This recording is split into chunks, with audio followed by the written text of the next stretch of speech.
We are live on the Prince YouTube channel. I'm joined by Mr. Pawan Verma, former MP, former Rajya Sabha MP from Bihar, formerly with the Janata Dal United, and Professor Gilles Vernier, Associate Professor of Political Science at Ashoka University. Gentlemen, thank you so much for joining me at the Print. We are discussing the Bihar election as it is unfolding.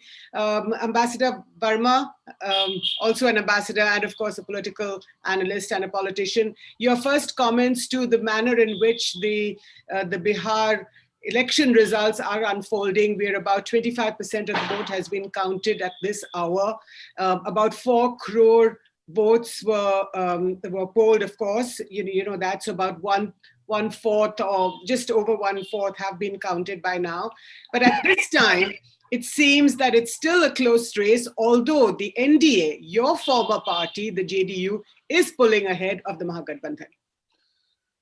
Well, thank you, Jyoti. And let me say to you that given the statistics you yourself gave out, anything one says now should not be seen in terms of a conclusive answer to what is unfolding before our eyes. But from what one can see now, one or two things are very clear. Mm-hmm. The first is that while there is dissatisfaction against the ruling NDA in Bihar, because the BJP strike rate from the number of seats it was fighting is lower than in the past, and the JDU, of course, has scored the least number of seats in terms of strike rate and also numerically than ever before. Even so, I think the people of Bihar did not feel that Tejasvi in himself is a match for the popularity of Narendra Modi himself, because the BJP was helmed and fronted by Narendra Modi. And on the other side, you had Tejasvi as the biggest face of the opposition. Right. So in that sense, it was an unequal match. And for that reason, I say that Bihar is a microcosm of the nation, because there again, it's a question of Narendra Modi versus who. And unless the right alternative with the right credibility you can match that, it will remain either an unequal competition or a one that will be below what people thought may happen. So, Mr. Verma, we are asking the question, which is that is Prime Minister Modi looming large over Bihar? I think yes, and I think no, and I gave the reason for that. I think there is definite dissatisfaction at the deliverance of governance. And if that was not the case, you cannot see the left performing so remarkably as it has done. It represents the poorest of the poor. It's an 17 seats. Yeah, it's ahead in 17 seats. 17 seats, which is a remarkable performance. That's so right. There is that. But there was another election going on in Bihar, and that's the final point I make because I know our time is limited. One election was the NDA versus the Gathbandhan. Another election was BJP versus JDU. And there the BJP has been even more spectacularly successful. By using the Chirag Paswan card, they have achieved their goal of possibly forming a government with Nitish Kumar cut down to size, because the latest statistics indicate that if there was no Chirag Paswan factor, the BJP, instead of the 49-50 it is projected to get now, would have got 84 seats and emerged as the largest party in Bihar. Right. So the BJP has ensured that that doesn't happen. And I'm sure Mr. Nitish Kumar is aware of it. Cut Mr. Nitish Kumar down to size. Together they can form a government, and it's up to Mr. Nitish Kumar if he will accept to be chief minister with these numbers. But even if he accepts, he will be seen as a bird of passage to be replaced by a Bihar chief minister. So the BJP goal of restricting Mr. Nitish Kumar to Bihar and in making him in Bihar a dependent of the BJP with few other options. Right. Can't even be leader of opposition now. He's the third largest party. Gilles Vernier, what do you think? Is the Prime Minister looming large as over Bihar, as Mr. Verma just said, that this contest is actually between the BJP and the JDU, because the BJP's Bihar unit is already saying that we need a chief minister from the BJP. Yes, I think that's a question that calls for nuance, because if you look at the recent streak of state elections, the BJP actually has been losing most of them. By my count, they have lost 10 of the last 12 state elections that took place in major states. And so, of course, winning in Bihar comes as a very good news for more reason than one for the BJP. Also, we know that the Modi factor is not as strong in state elections as it is in the national elections, where clearly the prime minister looms very large over competitors.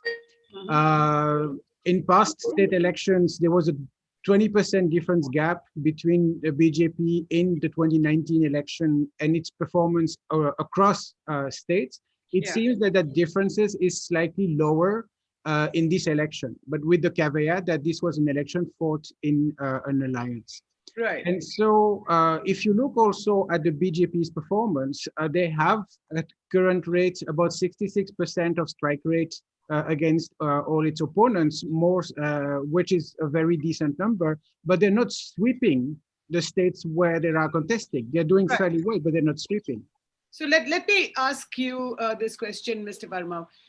Why do you think the BJP is not sweeping? I mean, it has done very well as of now. We know that the NDA is ahead, but you had so many issues these last several months. You had the lockdown, you had the COVID pandemic, you had the reverse migrations of lakhs and lakhs of people returning to Bihar, returning home to Bihar. And despite this economic distress, the Prime Minister, like you said yourself, is looming large.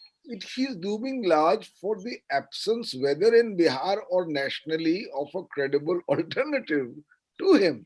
Yeah. Let me give you the example of the Congress party. Yeah. Now, the BJP's strike rate against the seats in which it was opposed by the Congress is as high as 81%. Huh. Because the Congress, as currently constituted, with the leadership it has and its organizational abilities on the ground are no match. And the Congress took away 70 seats.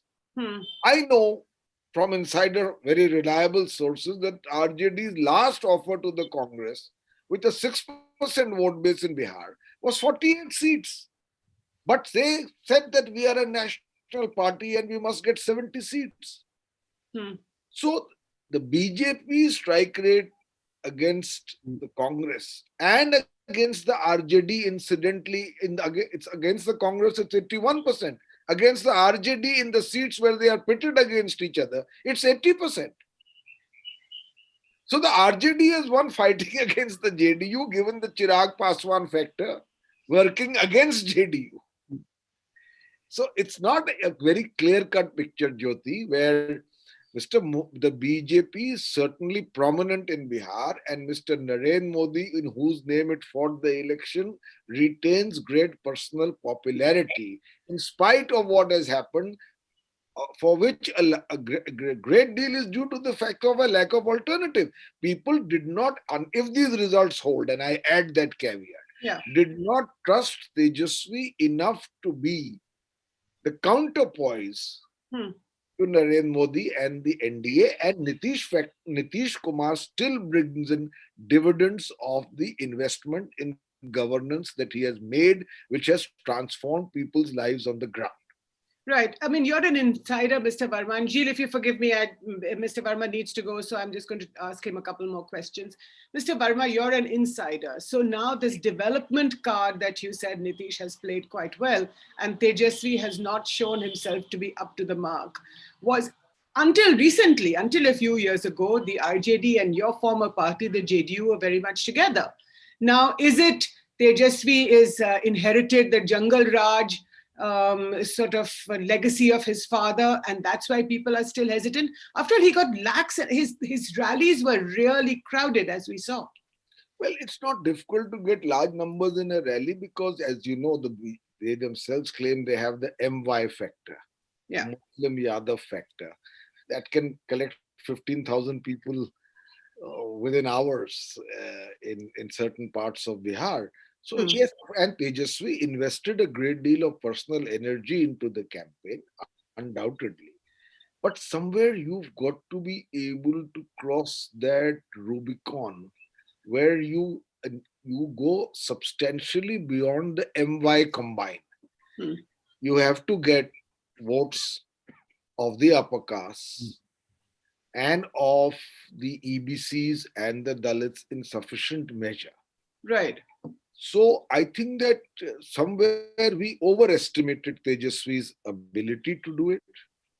And now, if he had come to power, also the question would have remained the challenge that we would have to see whether of governance, whether he can deliver. Hmm. The Yadavs are known to occasionally alienate many other castes by their sense of entitlement and domination when one of their own becomes the chief minister. So, Gilles, my question to you is about this Thank Middle you. East. Jyoti. Do you absolutely have to go, Pavan, or can I ask you one last question before you leave? Sorry, Gilles, because I am on another Go show ahead, right go now. ahead. Okay, one last Yeah. question to you. We are also being joined by Shankar Animesh, but we have to give him another minute. Pavan, my question to you is, does this mean that, do you think that Nitish Kumar is going to be the next chief minister of Bihar? Or do you think that Chirag Paswan could still pull something out of his hat? No, there's no question of Chirag Paswan. He has served his role, in my view, with the blessings of the highest echelons of the BJP leadership. Which is what? What was his role? I mean, I would say that here is Chirag Paswan openly abusing the incumbent chief minister and the leader of the party, which is his own ally in the NDA, Mhm. and spending the entire election doing that, Okay. going to the extent of putting up candidates against JDU. Yeah. And you have a situation where when the prime minister comes to Bihar and addresses his few rallies, there is not this one occasion where he tries to rein in Chirag. In fact, he uses one of his rallies to speak of Chirag, but to pay fulsome tribute to his deceased father, Ramvilas Paswanji. So the message goes. I didn't see a statement by Amit Shah either. So the message goes, and Chirag Paswan, I doubt very much who says he's the Hanuman of Prime Minister Narendra Modi would do this on his own without the blessings of the principal deities concerned. Right. Thank you, Pavan. Thank you so much for your time and for joining the print and giving us your views on this. Professor Bernier, may I come to you now and ask you your views on how do you think this is unfolding, whether it's in terms of the image that Tejasvi Yadav had of his father, of the Jungle Raj, this legacy that he perhaps inherited. Do you think that is what has held him down? I'm not sure because, when you look at the composition of the electorate, the majority of voters actually are in the 18 to 40-year-old bracket. And so the Jungle Raj of Lalu was basically in the 90s until the early 2000s. So they were quite young or not born, at the time. So I don't know that current elections are, so determined by, the weight of the past, when the stakes of, elections are pretty high. Yeah. The question is more about Tejasvi's ability to rebuild the kind of social alliances that brought his father to power in the past. And that, of course, is a big question mark and something that's very difficult to do since those alliances were broken by Nitish Kumar when he himself emerged as a major player in Bihari politics. And so the space to grow for the RJD is not, is the room for maneuver is not that large. In a state that has a long tradition of fragmented outcomes, right? Since 2000, since the RJD in 2000, no party in Bihar has ever got more than 25% of the votes on their own. Of course, coalition politics explains it, but the fragmentation of the electorate is a major factor for for that. And this is a state also that has a low history of turnout, right? Right. So if you win, if you emerge as the first party with 23% of the votes, with a 56 or 57% turnout, it really means that you got nearly 1 vote out of 10 every registered voters, which is not a very large number considering, right? And so we have, the fragmentation produces its own dynamics, and it creates space that is available or not to other parties. I could also mention that 1 voter out of 4 chose to vote for a different candidate than the NDA or the MGB or the Mahagathbandhan. Right? So that means that local factors also matter. You have a large number of small parties, including the LJP, who also sort of... It also means that people are really exhausted by each time going to the main political parties. And I'm joined by Shankar Arnimesh, who's our correspondent at ThePrint and who has been traveling across Bihar these last few weeks. Shankar, आप बताइए कि ये जो fragment हुआ है anti NDA का जो vote है, क्या इसकी वजह से महागठबंधन इतना अच्छा नहीं कर पा रही है, या अभी के जो आंकड़े अभी तक जो आए? ढेर सारी वजह हैं इसकी ज्योति। एक तो जो anti fragmentation of anti incumbency vote है, वो एक बड़ा फैक्टर है। 18-20% का वोट शेयर जो है वो अलग अलग डिवाइड हो रहा है। दूसरा जो बड़ा फैक्टर है कि कांग्रेस इस अलायंस को उस तरह से उन्होंने बूस्ट नहीं किया आरजेडी को, जो कि अगर 10-15 सीटें और ज्यादा वो कांग्रेस ले आती तो स्थिति डिफरेंट होती, जो कि बीजेपी और जेडीयू के बीच में वो स्थिति नहीं थी। यहाँ पे देखें कि आरजेडी अपना जो कैडर वोट है वो तो पा रही है, लेकिन जो अपर कास्ट का वोट कांग्रेस को लाना था वो कहीं ना कहीं ट्रांसफर नहीं हो रहा है कांग्रेस के रूट के जरिए। तो वो एक बड़ा फैक्टर हुआ महागठबंधन में। तीसरा जो बड़ा फैक्टर है कि जो प्रधानमंत्री की अपनी क्रेडिबिलिटी है, जो अपना उनका ब्रांड है, वो अभी भी बहुत ज्यादा इंटैक्ट है, बहुत ज्यादा मजबूत है। और नीतीश कुमार के ऊपर जो जनता का विश्वास है, लोग ये कहते थे कि गांव में घूमने पर कि नीतीश कुमार की नीयत में कोई खोट नहीं है, इंप्लीमेंटेशन में दिक्कत है। तो यानी कि नीतीश कुमार की नीयत पर लोगों को अभी भी भरोसा है बनिस्पत तेजस्वी यादव, क्योंकि लोगों ने उस रिजिम को देखा है कि जहां पे लोगों को सैलरियां नहीं मिलती थी। 1.5 साल 2-2 साल लालू जी के रिजिम में सरकारी जो एम्प्लॉय है, गवर्नमेंट एम्प्लॉय को सैलरी नहीं मिलती थी, तो लोग उस पर भरोसा करने को तैयार नहीं थे। डिस्पाइट दैट कि तेजस्वी यादव का आरजेडी का ग्राउंड लेवल पे एक बज़ था, उनका कैंपेन अच्छा चल रहा था, यंग वोटर में एक उन्होंने क्रिएट किया था बज़ 10 लाख सरकारी नौकरी को लेकर। लेकिन इसके बावजूद भी लोगों ने उस तरह से भरोसा नहीं किया जो कि नीतीश कुमार को डैमेज कर सके। यही, this is the crux of the matter, Gilles, that while there were these huge crowds at Tejaswi's rallies, and even though crowds may not translate into votes, but as Shankar is saying that people said कि नियत नीतीश कुमार की नियत में खोट नहीं थी, यानी that they still trusted his intent in delivering schemes, whether it was prohibition, and we've seen that women have 59% women versus 54% of men have come out to vote in this election.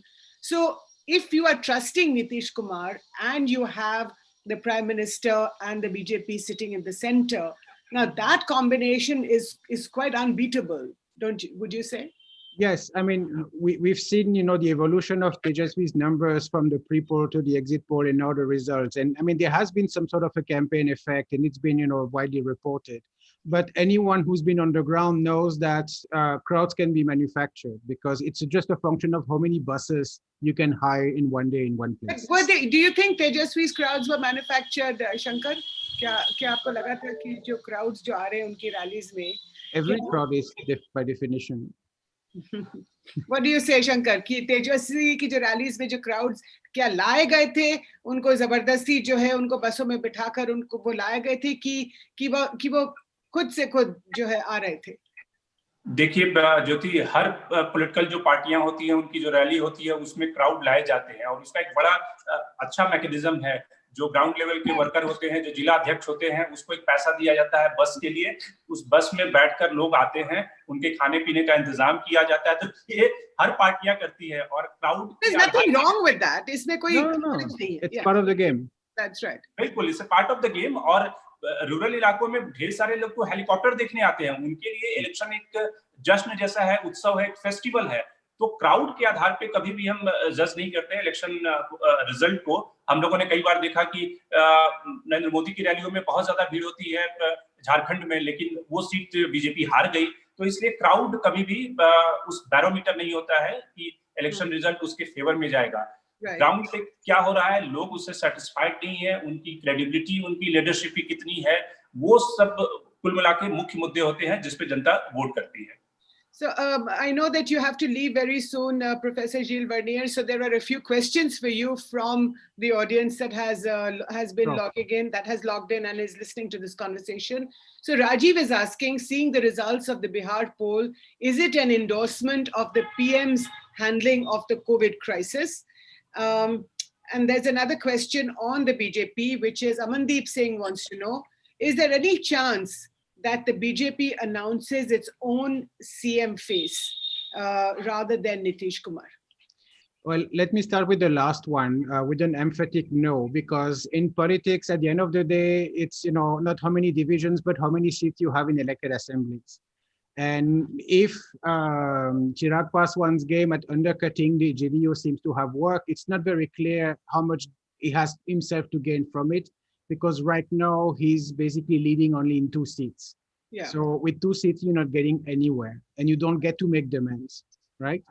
On the first question, I think Pavan was right when he said that this was, several elections fought at the same time. Yeah. And if unemployment came out as one of the major concerns, it has only, of course, it has a direct link, obviously, with, the consequences of COVID. But since no party actually openly, campaigned on how COVID was actually handled, it's difficult to, make that point. At the least, we can say that they don't seem to have been punished for the mishandling of the COVID situation more than the other way around. Right. So last couple of questions to both of you. Shankar, I'd like to ask you a question that Ashraful Islam is asking. उनका ये कहना है कि how much damage do you think AIMIM यानी ओवैसी की जो party है और बसपा मायावती बहनजी मायावती की जो पार्टी है, कितना डैमेज उन्होंने किया है महागठबंधन को? और खास करके अगर हम सीमांचल वाले इलाके में देखें, अभी तक जो आंकड़े आ रहे हैं वो उसमें ये दिखाई दे रहा है कि जो सीमांचल में भी भारतीय जनता पार्टी काफी अच्छा कर रही है। निश्चित रूप से ज्योति, अगर आप देखें कि तीनों इलाकों को देखें तो खास करके जो बीजेपी और जेडीयू गठबंधन अच्छा कर रही है वो नॉर्थ बिहार में कर रही है, सेकेंड और थर्ड फेज का इलेक्शन। तो यानी कि जो सीमांचल का इलाका है वहां पे अच्छा खासा पोलराइजेशन हुआ है हिंदू वर्सेस मुस्लिम में। और चूंकि एमआईएम पहले से ही मुस्लिमों का वोट काट रही है, आरजेडी का वोट काट रही है, तो हिंदुओं का कंसोलिडेशन उस इलाके में हुआ है, जिसके कारण बीजेपी वहां पे अच्छा करती दिख रही है, जो कि एक part of the strategy BJP की रही है कि वहां पे एक कंसोलिडेशन हो उस इलाके में जहां मुस्लिम बहुल इलाके हैं। तो इसलिए सीमांचल इलाके में एमआईएम और ढेर सारी ऐसी गठबंधन की जो पार्टियां हैं जिसमें 15-16 पार्टियां हैं, वो सब कहीं ना कहीं 1%, 1.5%, 2% वोट काट रही है, जो कि कुल मिला के 18-20% का वोट शेयर होता है। वो एक इम्पोर्टेंट फैक्टर है। Can I say on this? Yes, of course, Professor, please go ahead. Yeah, so can I say on this that, I mean, only contested in 15 seats. So it's even if it performed well in those I think 19 seats. I think MIM contested on 19 seats. No, 15 by my count. But anyway, so even if it performs well, it's unlikely that it would make, a lot of difference. A significant difference, yeah. Significant difference. And there's no reason to, undermine the legitimacy of a party that speaks on behalf of Muslims in Bihar, especially when no other parties would actually do that. So I have another question for you for you, Professor Gilles Vernier, that is being asked by Aditya, who's asking, do you think that nationalism has taken the lead in this election over unemployment, better healthcare, and other issues like that? It's an aura. It's an issue that sort of hovers over over everything else. But state elections, and we've seen that in all the major state elections that have taken place at least since 2017, that primarily fought on regional, if not local matters. And it's one of the tropes. It's one of the tropes that the BJP uses to mobilize. It's one factor that contributes to its success. but it's certainly insufficient to carry it to many victories in elections that remain fought on local lines. Last question to you, Shankar. हमने देखा कि अगर हम anti incumbency तो की बात तो हम कर ही रहे हैं, लेकिन जो नीतीश के खिलाफ या जो मुस्लिम वोट की जो जब हम बात करते हैं, जो मुस्लिम वोट जो बटा है, लेकिन आखिरी दिनों में हमने ये भी देखा कि नीतीश जो पटना हाई कोर्ट में उर्ज जो चल रहा था उस वक्त पटना के अंदर, वहां नमाज पढ़ रहे थे, तो कुछ मुस्लिम वोट जो है क्या उनके पास भी, उनके गिरेबान में भी गया है कि नहीं? निश्चित रूप से जेडीयू और नीतीश कुमार को मुस्लिमों का भी कुछ वोट मिला होगा, क्योंकि नीतीश कुमार की एक इमेज जो है कि वो एक तरह से सेकुलर लीडर है, डिस्पाइट दैट कि वो बीजेपी के साथ उनका अलायंस है और मुस्लिम का चंक एक उनको मिलता रहा है। और इसलिए जब सीमांचल के इलाके में वो कैंपेन कर रहे थे और योगी आदित्यनाथ ने ये कहा था कि जब एनआरसी लागू होगा तो उसमें सबकी आइडेंटिटी तय होगी और जो घुसपैठी है उनको बाहर भगाया जाएगा, तो नीतीश कुमार ने उसका उसी दिन जवाब दिया था और कहा था कि भारत से किसी को नहीं भगाया जाएगा, ये सब बेकार की बातें हैं, कुछ लोग बोलते रहते हैं। तो उस सेगमेंट को वो कैटर कर रहे थे, खास करके कटिहार और पूर्णिया के इलाके में, जहां पे वो मुस्लिमों के बीच में उस कंस्टिट्यूंसी को एड्रेस कर रहे थे। तो मुझे लगता है कि नीतीश कुमार को निश्चित रूप से मुस्लिमों का भी वोट मिला होगा। लेकिन इस पूरी कहानी में एक चीज मैं जो ऐड करना चाहूंगा कि अगर ये ट्रेंड ऐसे ही रहते हैं और एनडीए सत्ता बनाने के करीब पहुंच जाती है, तो सवाल ये होगा कि जो पहले एक दर्शक ने पूछा था कि भाई क्या बीजेपी अपना सीएम बिठाएगी, मुझे लगता है कि देखिए इस समय नरेंद्र मोदी को एक जरूरत है अलायंस पार्टनर की, और वो कभी भी नीतीश कुमार को फिलहाल डिच नहीं करेंगे, क्योंकि शिवसेना, अकाली दल जैसे ढेर सारे अलायंस पार्टनर छोड़ चुके हैं और प्रधानमंत्री ये मैसेज देना चाहेंगे कि बीजेपी अपने अलायंस पार्टनर का ध्यान रखती है, और खास करके ऐसे समय में जब अगले साल पश्चिम बंगाल के इलेक्शन है, असम में इलेक्शन होने हैं, तमिलनाडु में इलेक्शन है, तो इसलिए नीतीश कुमार मुख्यमंत्री होंगे और बीजेपी को ये सूट भी करेगा, क्योंकि नीतीश कुमार के पास हमेशा ऑप्शन है कि वो कभी भी जंप करके आरजेडी के पास जा सकते हैं। तो इसलिए फिलहाल जो स्थिति होगी नीतीश कुमार ही सीएम होंगे। चलिए, बहुत सारी बातें आप दोनों ने हमारे साथ की कि नीतीश कुमार मुख्यमंत्री रहेंगे, प्रधानमंत्री जो है अपने अलायंस पार्टनर्स का ख्याल रखते हैं, and that the PM is looming large over Bihar, although he is at the center, he's not a leader in Bihar. But thank you so much for your time, Professor Gilles Vernier and my colleague Shankar Animesh, for joining me this afternoon at The Print. Please continue to watch our other videos as well, our analysis